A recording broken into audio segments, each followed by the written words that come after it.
Welcome to Speaking Cinema, Serious Movie Jibber Jabber, a movie podcast. We've been living on Mars and we're all out of potatoes. Coming to you live from Hollywood, California, where the sky has been falling for almost 100 consecutive years. And counting. Follow us on our social media sites. Rate, review, subscribe to our podcast, Speaking Cinema, Serious Movie Jibber Jabber. I am your host, Mr. Jibber Jabber himself, the titular Mr. Jibber Jabber. And with me today, as always, Mr. Speaking Cinema himself, the titular Kevin. That's me. You go, you're a little bit more cash than me. You know. My first day of college. Keep it loose. My first day of college, my first class of college, my professor said, my name is Professor, whatever it was, but you call me Denny, because, I like to keep it cash.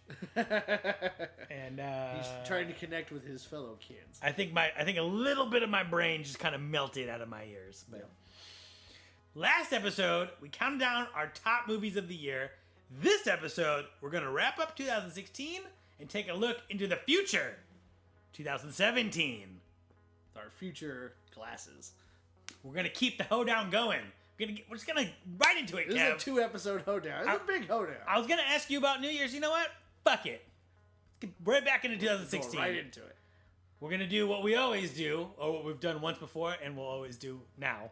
Which is our perpetual motion machine, known as the Jibber Jabber Golden Dachshund Awards. We will pick winners for not at all random categories, reflecting the year that was 2016. Who wins? Let's find out. Best individual scene. Kev, what would you say the best individual scene of the year was? As we discussed, there are many great moments of 2016. So many. So it was very hard for me to whittle it down to one. So I have 3. I also could not whittle it down to one, and Impossible. I also have 3. Too many good moments. So right? do we want to do our 2 runners up each, and then our winning moments? Yeah, Okay, and we'll see if they coalesce. Number 3, A Lovely Night music number in La La Land. When they're dancing on Griffith Park, they're tap dancing, singing the song about the night. That is just a classic cinema moment. And Emma Stone's yellow dress, the blue backdrop. We've all tried to sing a song with a girl while looking for her Prius. Yes, we have. Very nice. Single take. Great scene. My number 3 is in Blair Witch when the 2 locals come back and they spend the night in the cabin or the forest, and they wake up and there's a million Blair Witch symbols and the girl's hair is on one of them. And then the friend cracks it, and then she cracks in half. Ooh, and our audience became unglued. I became unglued. It was a real unglued moment. Number 2 for you. Good moment. The reveal of Black Phillip in The Witch. Oh, from horror to horror. What a great reveal that was. Dost thou want to live deliciously? And I do. Yeah, because you kind of get the moment of like, is the goat really going to talk? And then the way they shoot it, it's like, oh, the goat is talking, and I'm terrified. Yes, indeed. Great stuff. Speaking of surprising, Moana, spoilers, when she goes over the crest and the island is not there, and she turns around and figures it all out, Yep. I was flabbergasted. Mentioned this in my review. Moana, number 1 movie of the year. Great choice. Winner.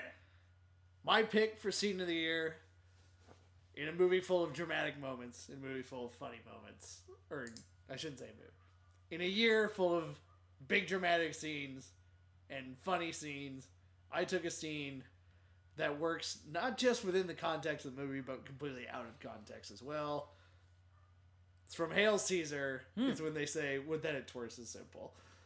The whole exchange between Alden Ehrenreich's Hobie Doyle, the simple cowboy actor, and Ray Fiennes' Lawrence Lawrence. Oh yeah, that was a good scene. And it's just this whole like little vaudeville skit, and trying to perfect this line, would that it were so simple. And then just them going back and forth and trying to figure it out. Has me dying every time. What's the line? It's would that it were so simple. Would that it were so simple. I feel like the cowboy, where I don't think I can do it. Good. Well, he certainly never figured it out. Very good, very good. Yes, so would that it were so simple. So in a movie that doesn't give a fuck, and full of moments where no one gives a fuck, the best moment for me is in Deadpool, when he's talking to his girlfriend, he takes off his mask, and it's a picture of Hugh Jackman from a magazine stapled to his own face. Because at that point in that movie, you're like, what else could they do? Yep. And they did that. It was amazing. That was pretty great. So I would say my favorite Deadpool moment is when he has his little baby hand and he's kind of like caressing the old lady with it. More jokes like that in Deadpool. Listen, you know they will. Next category. This came out this year? This is dedicated to movies that came out? What? What are you talking about? Grimsby. Oh, the Brothers Grimsby. Yes. Yeah. Remember that? I do. It tanked hard. So. And runner-up would be Now You See Me Too. Yep. That one came and went. So. Like a magic trick. Yep. Any other... With no money. Anything else you could think of? I know it's hard. Let's see. The Neon Demon was this year. So, seems like a long time ago we saw the Neon Demon. So, there you go. There you go. 3. Just a lot of stuff this year. Yep. Easily. 3 of them. The Neutral President Honorary Nonplussed Award. Tell my wife, hello. Movie that you had no strong feelings about. Your gut tells you maybe. Star Trek Beyond. Interesting. For me. Just kind of, I saw it. It satiated me for 2 hours. I did not dislike it. Had some good parts in it. And then promptly has not stuck with me since seeing it. So, Star Trek Beyond. I got 2. In the spirit of this award, I have 2 because neither of them could really up one. Your indecisiveness is a benefit to you. Indeed. Jungle Book. All right. I actually put that in my honorable mentions. Sure. But for me... For sheer technical achievement alone. Sure. For me, it's like, you did a lot of things, and that's impressive. But at the same time, why? True. What did this movie do that the original didn't do, and it just was live action?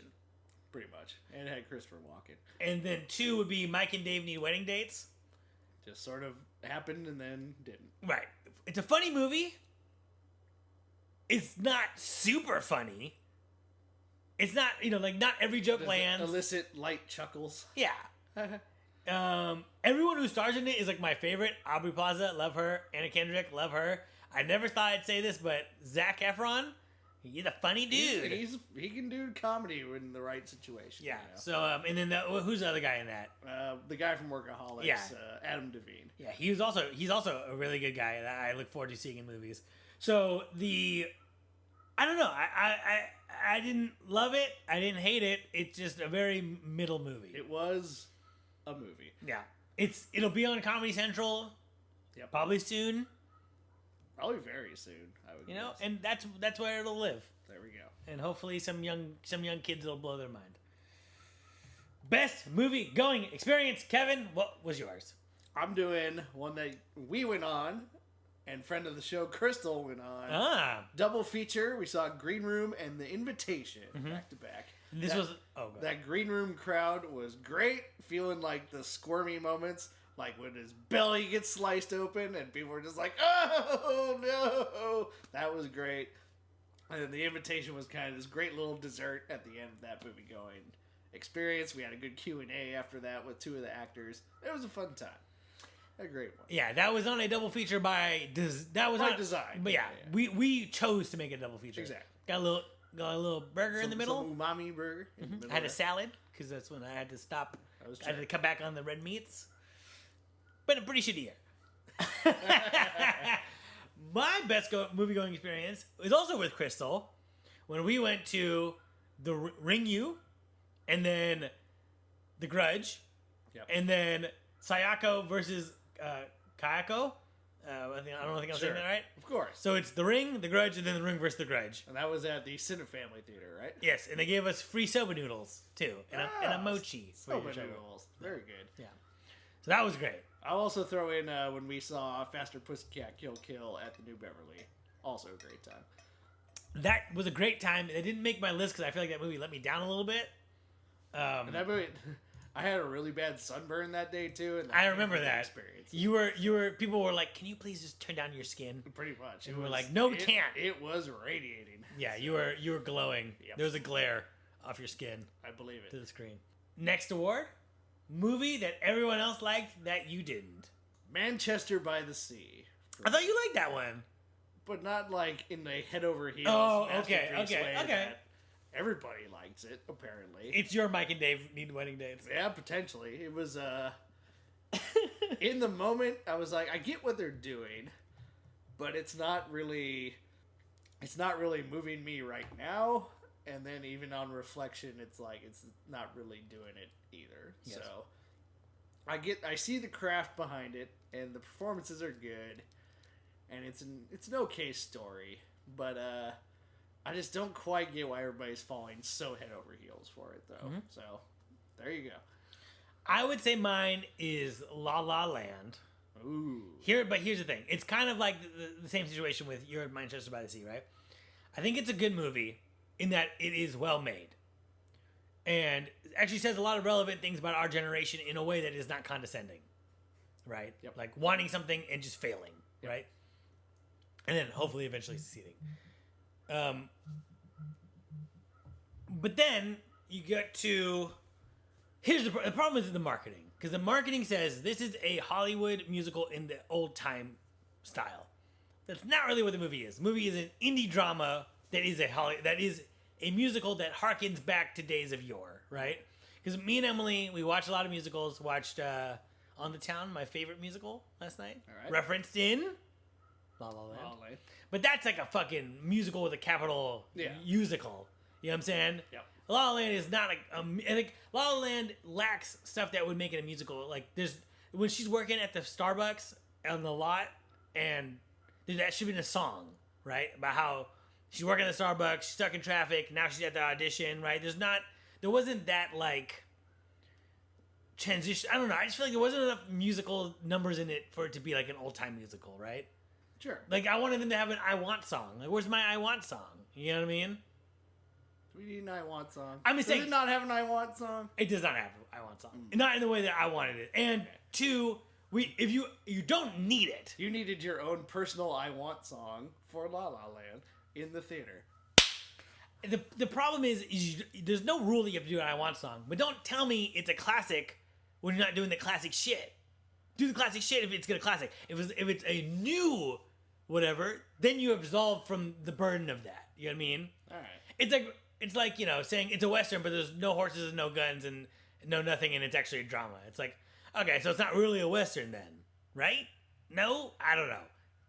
It's definitely not a Western in the classic sense. Okay. Do you know what I'm saying? Yeah. Like if you call it... But it could be a revisionist Western. Exactly. So this is a revisionist musical. Sure. So yeah, so it just comes down to marketing. All right. Emily... I see your point, and I respectfully disagree. Emily, if we had Emily in here, which I tried to book her for the show, and she, you know, it's too many commitments. It's 100K or she doesn't show up. Yep. Her and Rihanna, same amount. We said 85, and we got hung up. Yeah, those emails dried up. Yep. Out of office on. But yeah, she had a real big problem with that movie. So. That's too bad. Yep. We saw that together. Well. We did. Great double feature. Speaking of great double features, Moana and La La Land. And why did we do that? Because it was only one theater was playing both, and we wanted to see both of them. Mm-hmm. So there you go. There you go. That happened. Necessity, the mother of invention. Here's where we get to the sad list of the year. Saddest list of the year. Movies you missed out on, but still wanted to watch eventually. Kev, what's your list? I've got 4 this year, because I did pretty good with seeing almost everything I wanted to get out and see. But I've got 4 I really want to see. They just didn't quite get around. Some are still playing, some aren't. Here we go. My list is 21, so 4 to 21. Oh boy. So you go. Mine is Richard Linklater's Everybody Wants Some. I want to see that. I enjoy Richard Linklater. I like movies about dudes just being dudes. Everybody Wants Some. Park Chan-wook's The Handmaiden. Ooh, that's going on my list. Which is still playing. Let's go see it. At the Lamley Monica Center, which is in Santa Monica. Little art house theater.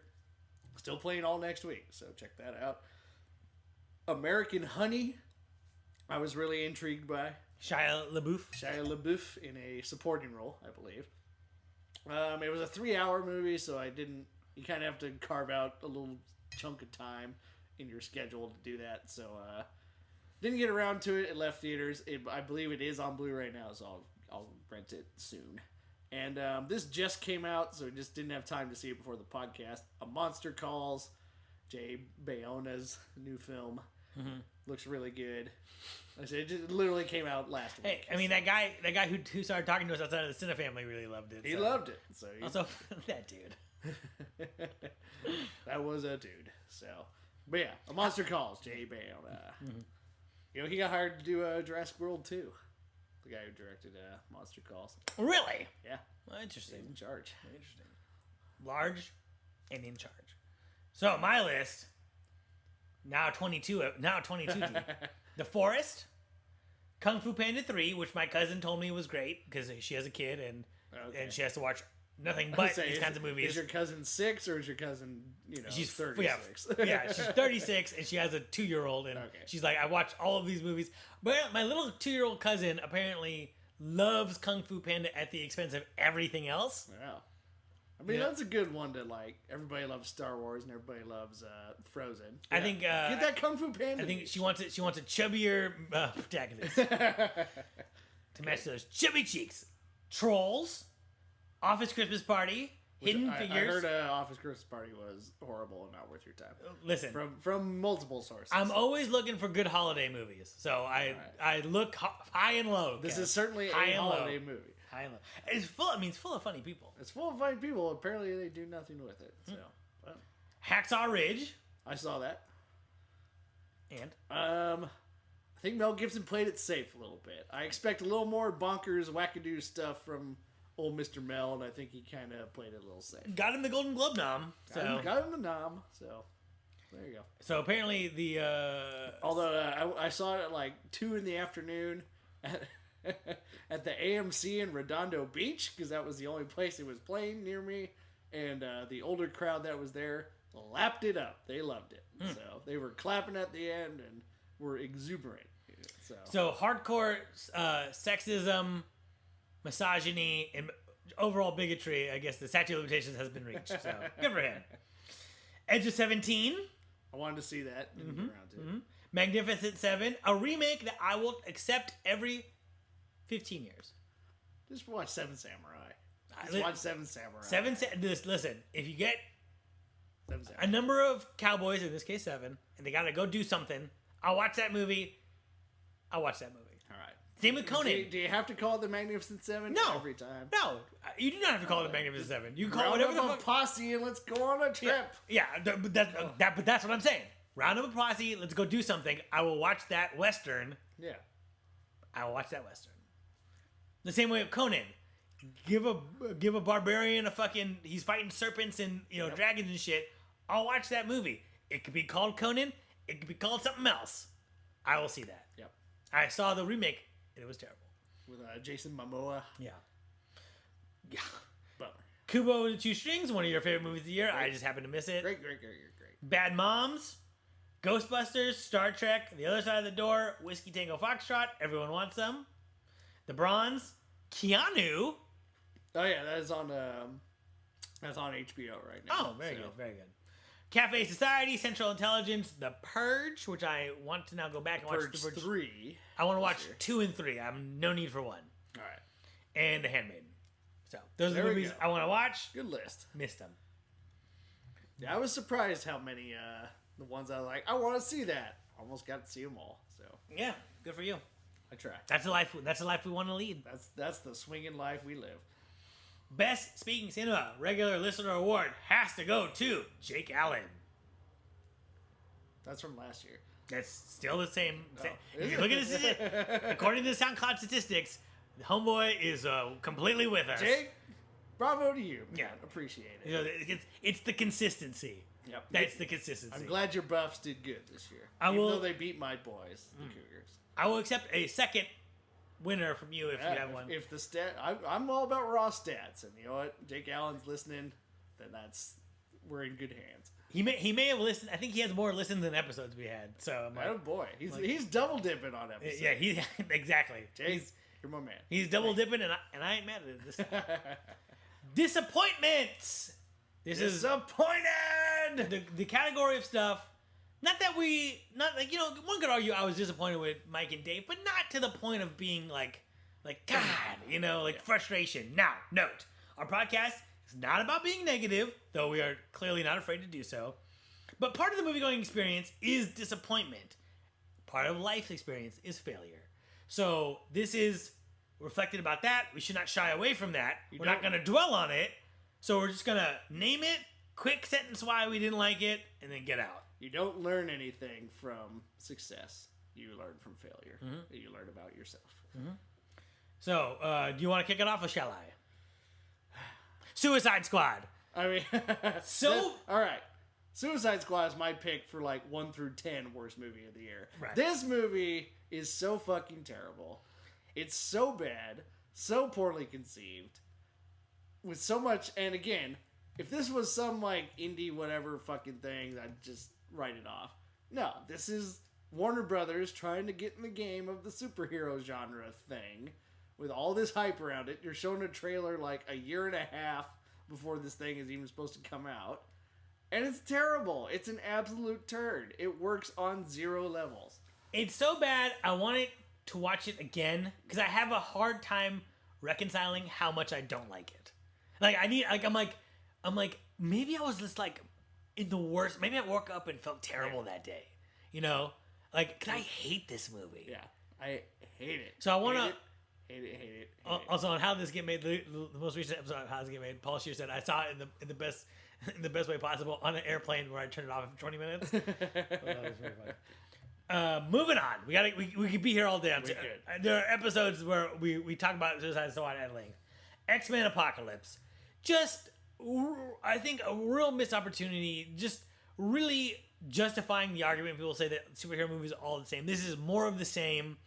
Supposedly, it seems like they cut out a lot of the teenage stuff about it. Yeah. Because if this movie was first act, second act is all about being a teenage mutant in the 80s, and then third act is, you know, fucking blue light from the going up to the sky. We got to stop the end of the world. Yeah. I think that's what people really would have responded to. I think that's what I wanted. Yeah. You know, because like you can mutants being in the X-Men movies, kind of there's an allegory to being gay or queer or you know whatever. I think that just exploring that through the teenage lens of the 80s would have been absolutely the right move to do, and they threw it all away. Yeah. I definitely didn't... I liked that movie. I didn't get how it was so hated, but I do agree that there's some missed opportunities. It's the magnitude of the missed opportunities. It's also, like Suicide Squad, they like to repeat a scene over and over again, so Apocalypse goes and recruits this guy, and then this guy, and all of those scenes are exactly the same. Yep. You Yeah, know? they all kind of have the same sort of ups and downs in them and all that. Yeah. So, rules don't apply. My God, this is probably the worst movie of the year. It's basically a very shiny student level movie in terms of narrative.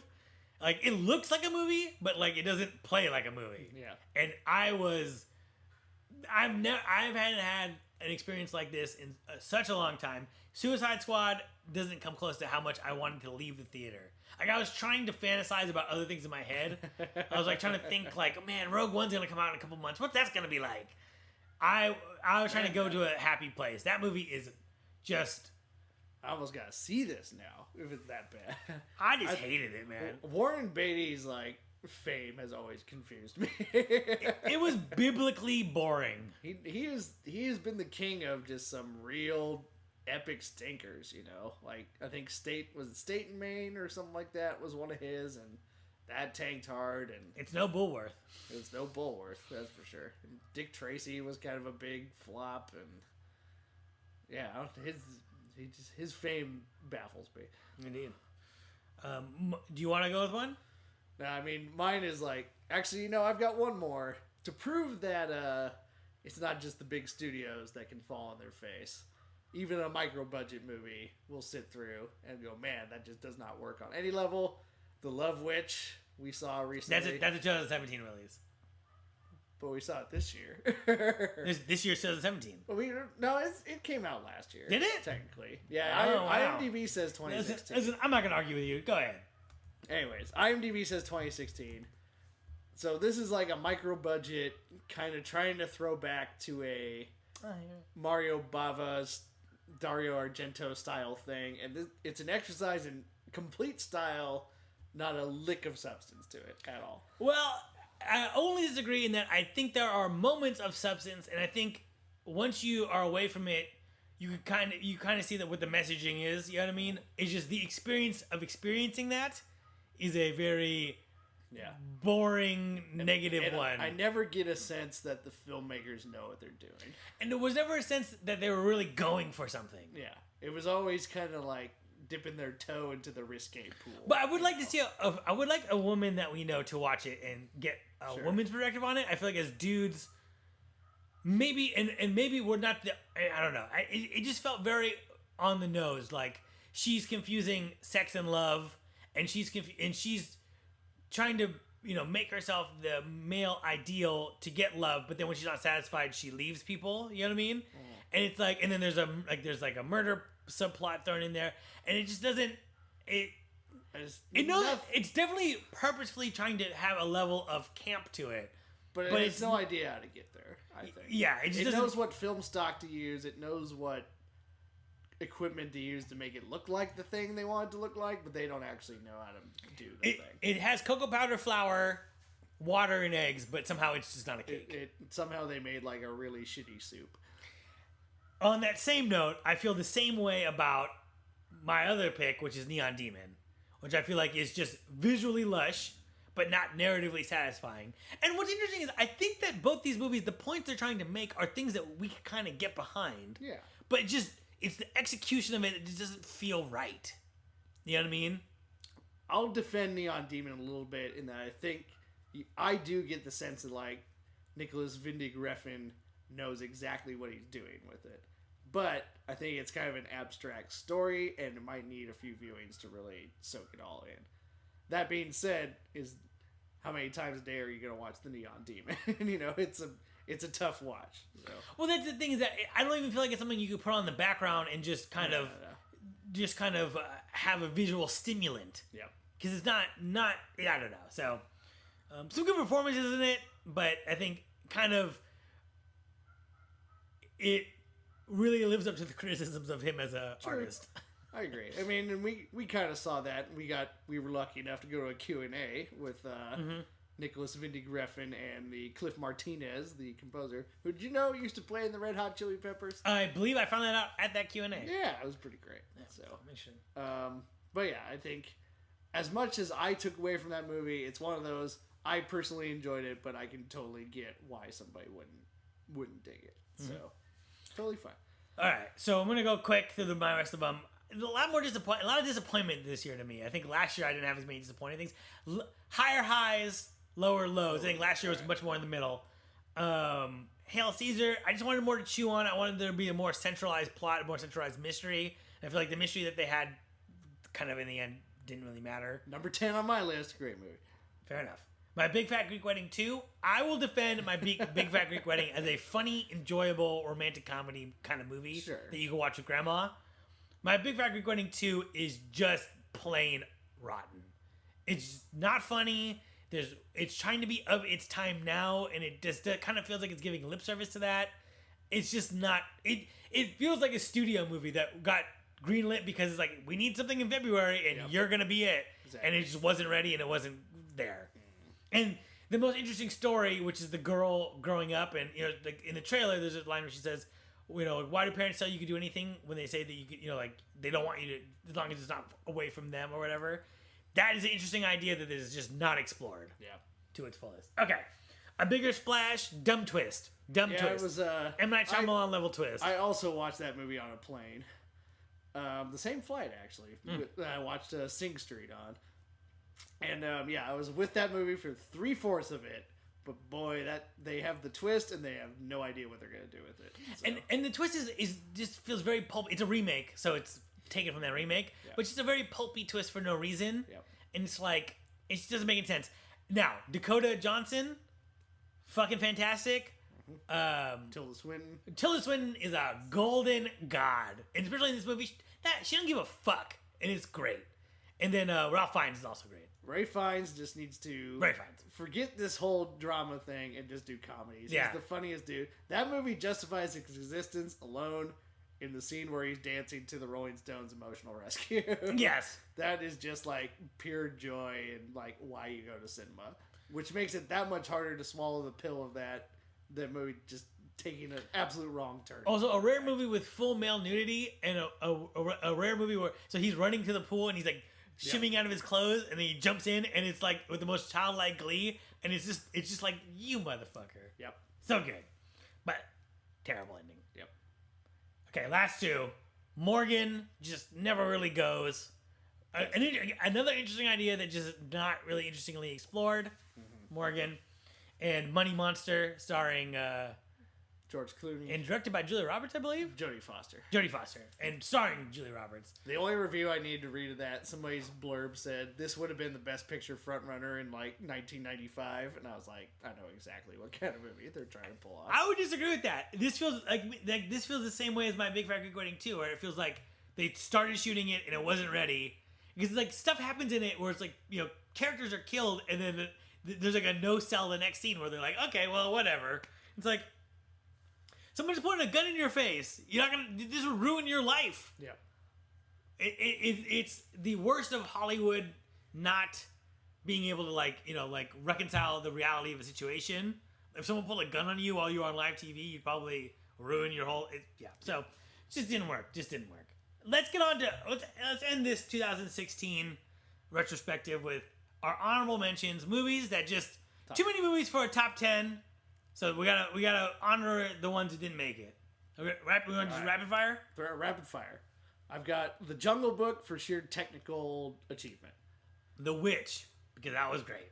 Don't Think Twice, Mike Birbiglia's comedy, great damaging comedy about an improv troupe in New York. I thought maybe filmmaking wise not quite up to snuff, but content wise was fantastic.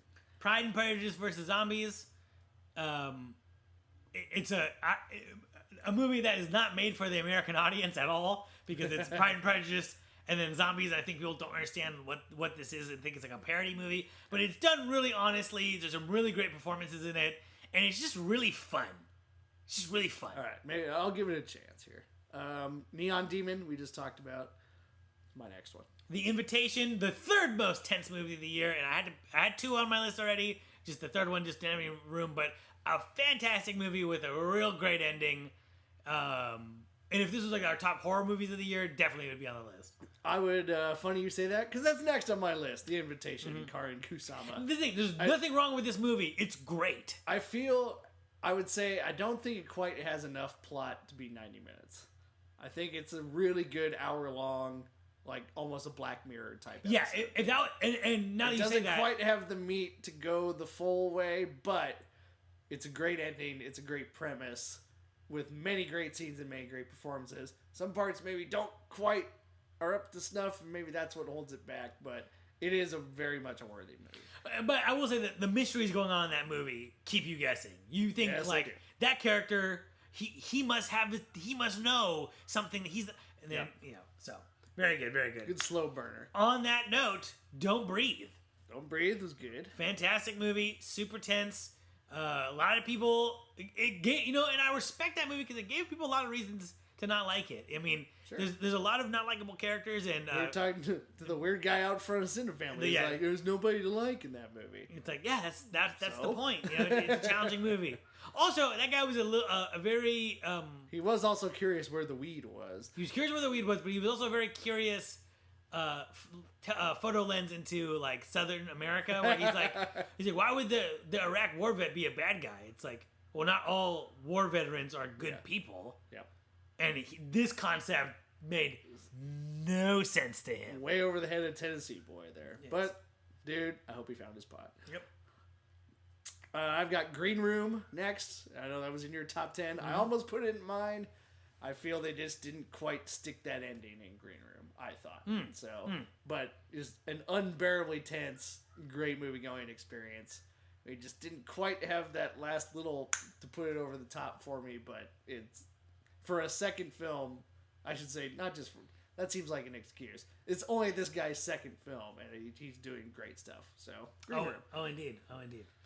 Blair Witch.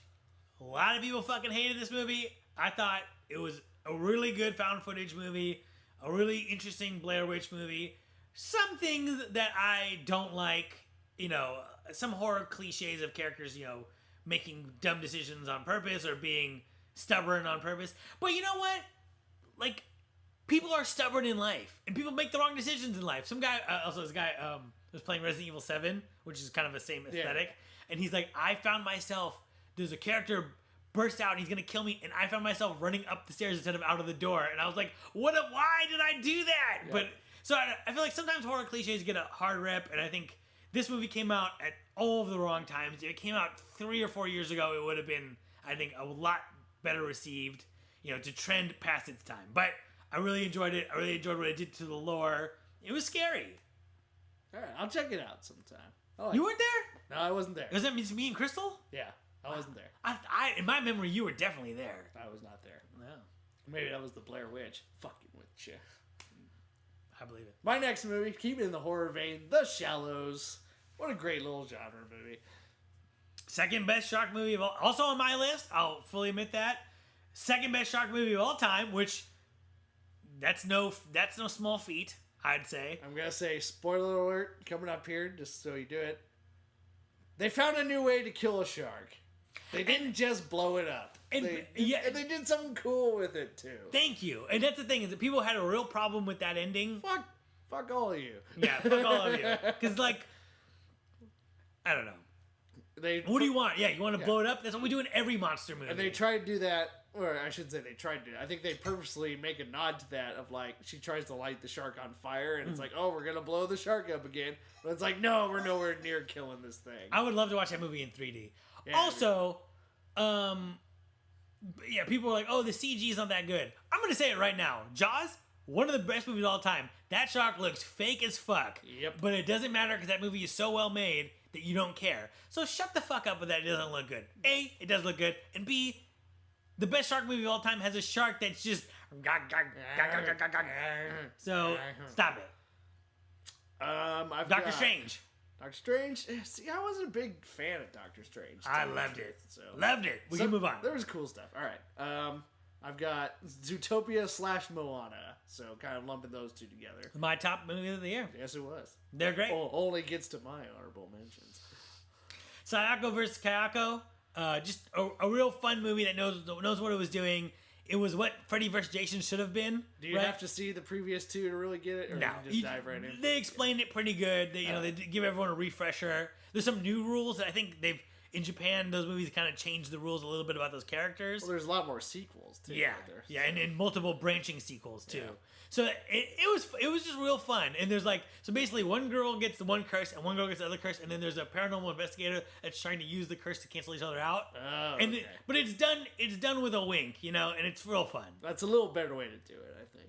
I've got Rogue One, a Star Wars story next. Mm-hmm. Again, I think kind of gets off on the wrong foot, but then absolutely just soars into really great stuff. So absolutely. I think it's almost a great film. Why him? Really? Honorable mention, huh? Because this looked like a turd. Tell me about it. Hilarious and uncomfortable. Played perfectly. A lot of people are like, oh, I don't want to see James Franco play himself, but he gives a really good performance. First of all, James Franco, Bryan Cranston, Zoe Dush, and Megan Mullally, and Keegan-Michael Key, all of them are they're on 11. Like, the fucking meter is not measuring true speed anymore, right? We've maxed it out.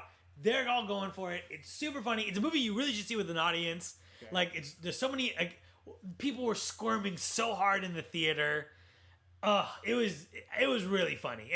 And James Franco, because he's playing a character that's more or less based off of himself, he's really adding little flourishes into it that make it just so good. All right.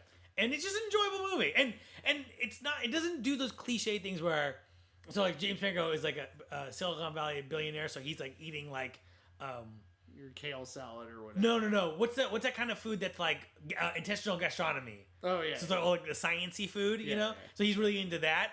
And Bryan Cranston's a guy from the Midwest, right? Yeah. So it's would you like some sliders? So Kobe beef, and the guy's like, yeah, and it's a squirt. It's in a syringe. Okay. So someone squirts it into his mouth, and he's like, nah, and he's choking on it. And he's like, it tastes great, but it's just So it's they don't. It's not always everything James Franco does is awful. There's things that he does that are, interesting, or it's not played 100% one way. It's just funny. All right, I'll give it a shot. Not top 10 list material. Gotcha. And I really want to put The Shallows on my top 10. I did too, but it couldn't be done. I've got two more. I'm gonna do one that we've already talked about a little bit, and that's Arrival.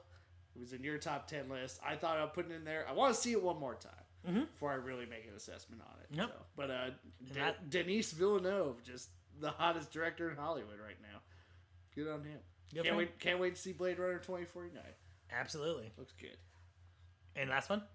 Last one is Taika Waititi's Hunt for the Wilder People. Finally saw it on Blu-ray. Rented it from Netflix.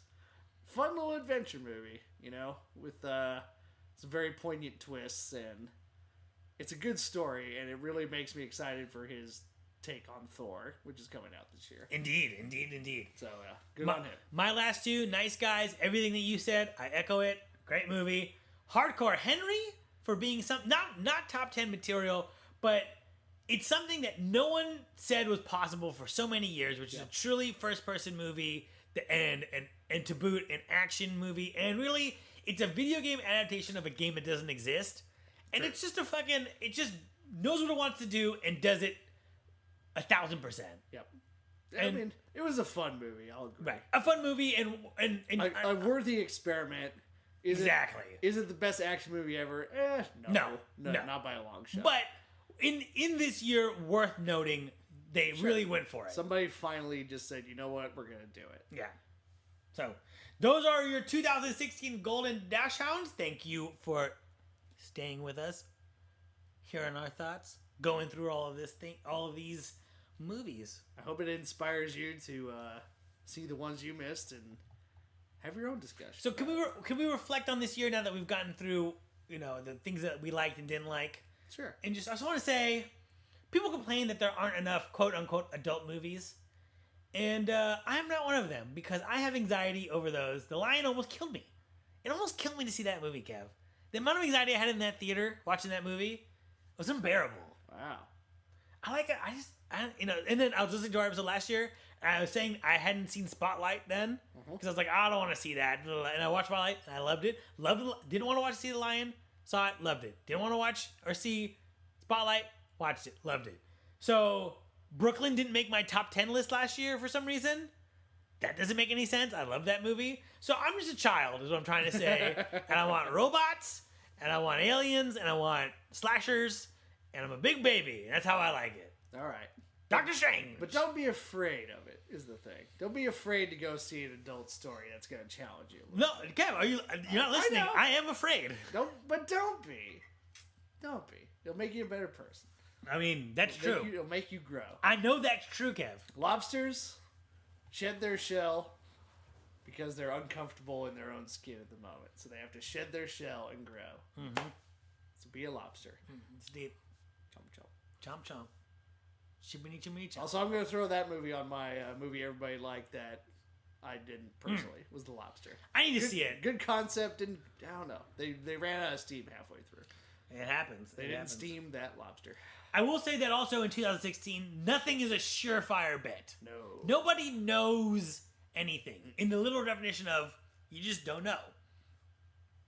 Lego sequel, Independence Day proved that you just can't do it, right? The remake is not a surefire bet. Ghostbusters, right? Marketing on that was terrible. And animation is a battlefield. Secret Life of Pets, Trolls, Moana, Zootopia, Kubo and the Two Strings, Finding Dory, Sing. It's a landmine out there. You really can't put some shit out there that isn't appealing in a strong way. You know what I mean? Yeah, it's when there's so many other studios doing animation now. It's the competition's fierce. Those kids' eyes they're quick. Mm-hmm.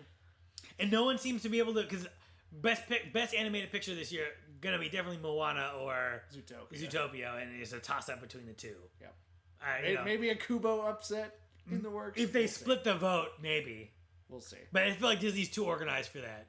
Probably. Sons of bitches. Some bitches. And Disney, speaking of them, winning movies again. I mean, for the foreseeable year. Yep. Yeah, they have to be. Anything that you learned, Kev? Any reflections?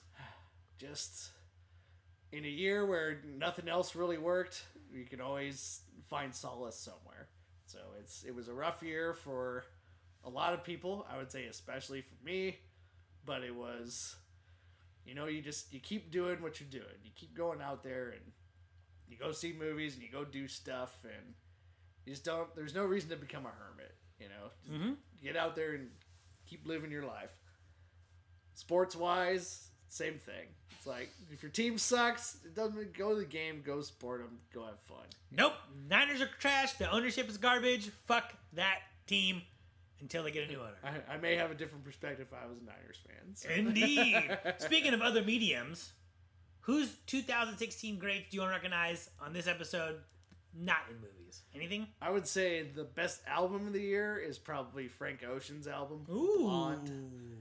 That dude is brilliant. I kind of just started getting into him this year, and he's on another plane. He's really great. Ghost, Pope Star. Yeah. That band is amazing. Love it. That show we went to was fantastic. We saw them at the Wiltern. Also, I want to give a quick shout out to... Oh, that was a great show. Oh, man. Oh, so man. good. So good. I also want to give a shout out to our mutual friend who worked on Titanfall 2, that game. Ooh, and I played that over the break. I played Titanfall 2 and Doom, and both of them were delicious. Doom is great. I just picked it up for PS4. Oh, you're going to love it. You start playing it? I played it at my friend's house on Xbox, so I already know the vibe of it. Just speed and death and satanic imagery, satanic metal. I'm like, I'm a kid again. Yeah, no, really good, really good. And then hot sauce has always been great, and it always will be great. Keep the hot sauce flowing all the time. Also, no, I wanna criticize in a minute right here. Skateboarding is now in the Olympics. That's lame. That's lame. You're officially not cool. Yeah. Sorry, skateboarding. So, also, sorry, Olympics, but you've sucked forever. You're dumb. Please do not come to LA. We don't want you. Don't like it. Don't like it. All right. So that's it for 2016. A terrible year, other than movies, which was clearly a great year. Is there anything coming up? Looking forward, Kev. 2017. What's it gonna be like? We don't know. An oyster, you say, huh? It's an oyster. It's a big fat oyster, and I can't wait to just grill, put hot sauce on and just eat it. Any movies that are coming out that you want to watch? I am very, very excited for Rian Johnson's new film. Star Wars 8. Star Wars Episode 8. Needless to say, we're both very excited about Star Wars. Rian Johnson is just such a great director.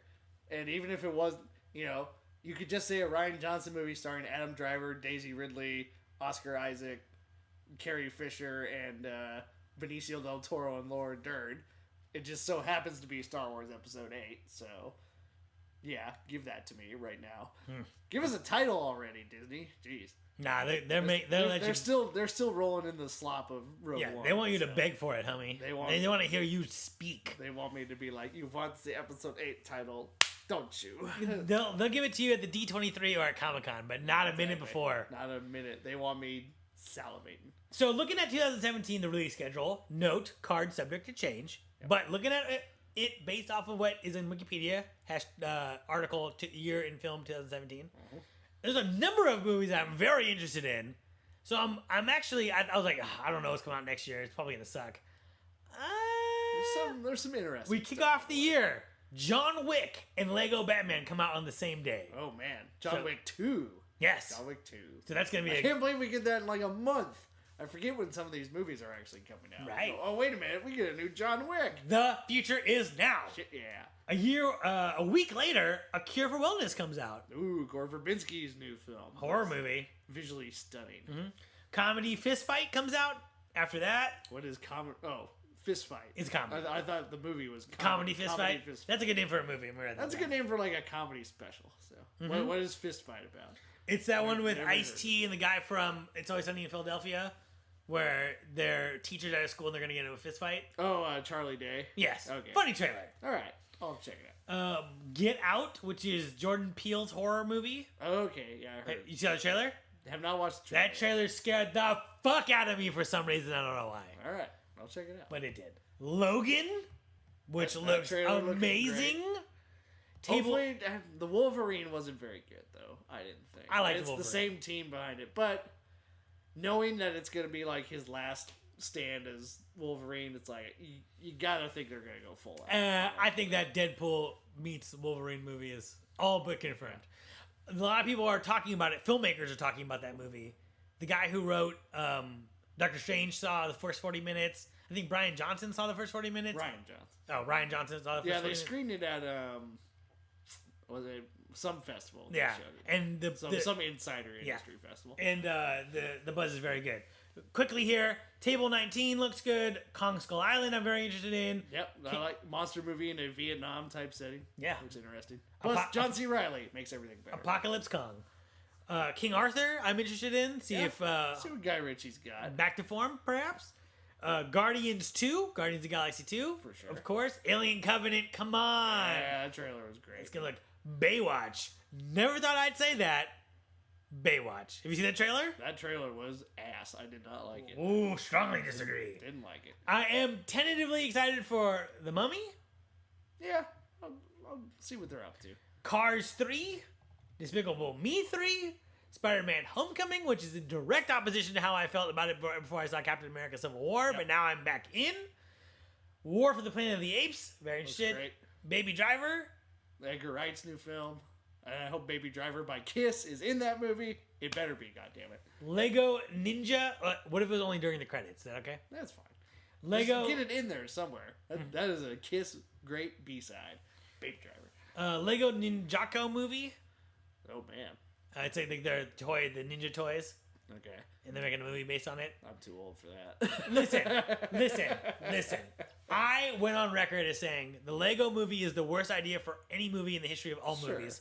And then we saw it, and it was the best movie ever. So I will give them the benefit of the doubt. I will say it's a pretty good movie. I'm saying I'm in until they fuck it up and I'm out. Right. You know what I'm saying? That's how I'm at with that. All right. Back on track here. Blade Runner and Kingsman come out on the same weekend. That's going to be great. Man. I didn't know they came out same weekend. Mm-hmm. Thor 3. Thor Ragnarok, directed by Taika Waititi. Pitch Perfect 3. No, thank you. I'm in like a motherfucker. And, of course, Jumanji. Nope, not feeling it. We'll see. Dude, I can't say no to The Rock. Love him. I know, nobody can. And speaking of The Rock, Fate of the Furious. Can't wait. I still haven't seen 5 through 7. We're gonna remedy that. We're gonna remedy that. Well, that'll be on my list to fix this year. So and then it's what I always look forward to every year is the indie that kind of comes out of nowhere and you haven't heard about, and you go see it and it blows your mind. That was kind of like Moonlight this year. I had no idea that was coming out. Right. No idea what it was. Right. Found about it a month before it was released. Saw it number 2 on my list this year. Right. There's gonna be a number of of course the year will always be full of surprises and new things dropping in, and I always look for those little surprises. Right. Kev, is there anything that you have mixed emotions on that's coming out next year? I have a number of them. Go ahead. I want to see. There's a Friday the 13th remake. Why? Well, but it's like a gritty Michael Bay bullshit one, right? No, that was the last one. Oh, that's already happened. God damn it! Why are they making it again then? Well, here's the thing. Why are they doing it? Listen, there's a lot of horror filmmakers who are very influenced by the 80s aesthetic, right? No. Well, right? So if you're going to remake this movie, now is the time to do it, right? And and I believe the director's a young guy. So I just feel like it's the time. If you're going to give it to a young guy to let him do something with it, now's the time to do it. You know what I'm saying? But why though? Well, I also have the apprehension. Friday the 13th. I also have the apprehension. So, also that movie sucks, and none of the movies. It is not good. And all the movies in that franchise are all just a scrambled whatever. You know what I mean? Yep. But I'm curious. I'm curious. All right. Cautiously curious. Rings. I feel the same way. It's the Ring sequel. Yeah. I'm like the Rings, but with HD TVs. Yeah. I'm like it could work, but fear is going viral. Yeah, like the Ring in the era of the internet. That's interesting, but it could be totally shit. Pirates of the Caribbean, Dead Man Tell No Tales. I never saw the 4th one, so I've kind of abandoned ship on that franchise. I have too. Good trailer, good teaser trailer, but I'm like, oof. Also, a teaser trailer with no Jack Sparrow in it. Good. Interesting move. Good. Just Javier Bardem's ghost vampire. Speaking of good trailers, ghost pirate, ghost vampire, ghost pirate. He might be a vampire. We don't know. Sure, why not? Speaking of good trailers, Wonder Woman had a very good trailer. Not gonna see it though. Boycotting. Boycott. On this very podcast, we both agreed we were done with DC movies. Yep. Then Emily saw the fucking Wonder Woman trailer, and after some verbal sparring back and forth, I have been talked into supporting the girl, going to see Wonder Woman. Well, you have fun, because I'm not going. Well, I'll let you know what happens. Fold my arms and pout. The same thing happened with Transformers 5, by the way. So... I gave up after 1 with Transformers, so, therefore, not going to go see it. Tupac biopic, All Eyes on Me. Yeah, we'll see. And then, wrapping this up, Dunkirk? I don't know, man. I mean, there's a good story to be told there, but Christopher Nolan needs to get back my good graces after Interstellar, which I very much did not like. Exactly. Same thing with Dark Tower, where I'm like, I don't know if you guys can pull this off. And Saw Legacy, we don't really need more Saw movies, so... Yep. Yeah, we'll see. Yeah. Oh, also, Murder on the Orient Express. Kenneth Branagh's remake, right? I'm like, for me, I'm like, why are we doing this? Everyone knows this story. That might be me living in my pro-book bubble. Yep. So... Kenneth Branagh, he hasn't, he had Cinderella in 2015. That was a mild hit for him, so I'd like to see him get back in the director's chair. Yeah. Everything is always one good trailer away from my interest, but I don't know, man. I mean... Yeah, Wonder Woman, not happening. Not going. I'm not going to do it. I'm not going to see it. It's interesting. I still like superheroes, but yeah, there's definitely the line is thick. Suicide Squad proved me they have no clue what they're doing. So therefore, I'm not gonna do it. Also, not a lot of ghost movies on the schedule anymore. I feel like last couple of years we've been doing a lot of ghosts. They'll churn them out. So I don't know, man. There's none on the schedule right now. And there's that one that's like the Bye Bye Man coming out this year. Is that not a ghost movie? I don't know. I don't know what that is. Also, that I know what that is. The worst name for anything ever. Yep. Also, speaking of horror, 3 studio horror movies for October. Man. Friday the 13th, Insidious 4, I guess that's a ghost movie, and Saw Legacy. So I'm happy that they're committing to that. It only makes sense. Yep. But will we get another like The Witch this year? The low budget horror darling. If we will, we'll never see it coming. We'll never see it. Not from this perspective. Exactly. Yeah, man. So any bucket list movies that you want to get to, that you want to finally check it off this year? I don't know if there's any specific ones, but I do want to get into more, I decided, really looking at the old Hollywood stars catalog, like Humphrey Bogart movies. Like African Queen.